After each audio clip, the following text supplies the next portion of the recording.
முதுகு தண்டு வலிக்கு என்ன காரணம்? பெண்களுக்கு முதுகு தண்டுவலி ஏற்பட முக்கியமான காரணங்கள் ஏன்?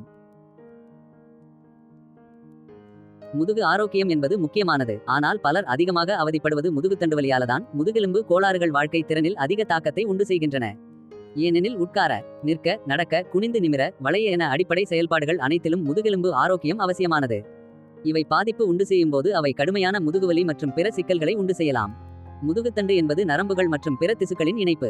இது முதுகெலும்புகளை கொண்டுள்ளது. இதில் எலும்புகள் ஒன்றின் மீது ஒன்றாக அடுக்கி வைக்கப்பட்டுள்ளன. முதுகெலும்புகளில் பல நரம்புகள் உள்ளன. இது மூளையின் அடிப்பகுதியில் இருந்து பின்புறம் வரை நீண்டு பிட்டத்துக்கு அருகில் முடிகிறது. மூளையிலிருந்து உடலின் அனைத்து பகுதிகளுக்கும் செய்திகளை அனுப்பும் பொறுப்பு முதுகெலும்புக்கு உரியது. அதேபோன்று உடலில் இருந்தும் மூளைக்கு செய்திகளை அனுப்புகிறது. முள்ளந்தண்டுவடம் வழியாக அனுப்பப்படும் செய்திகளால் தான் நம்மால் கைகால்களை அசைக்க முடிகிறது. இந்த முதுகெலும்பு தண்டுவடத்தில் காயம் ஏற்பட்டால் இது அனைத்தையும் கடந்து செல்ல முடியாமல் போகலாம். இந்நிலையில் காயத்துக்கு கீழ் உணர்வு மற்றும் இயக்கம் ஆகியவற்றின் முழுமையான இழப்பு நேரிடலாம். கழுத்துக்கு நெருக்கமான முதுகுத்தண்டு காயமானது கீழ் முதுகு பகுதியை விட உடலின் பெரிய பகுதி முழுவதும் பாதிப்பை உண்டு செய்யும். வலி மற்றும் அன்றாட வாழ்க்கையில் மிக பெரும் தாக்கத்தை ஏற்படுத்தலாம் என்பதால் இந்த முதுகெலும்பு தண்டு வட பாதிப்பு குறித்த விழிப்புணர்வு ஒவ்வொருவருக்கும் தேவை.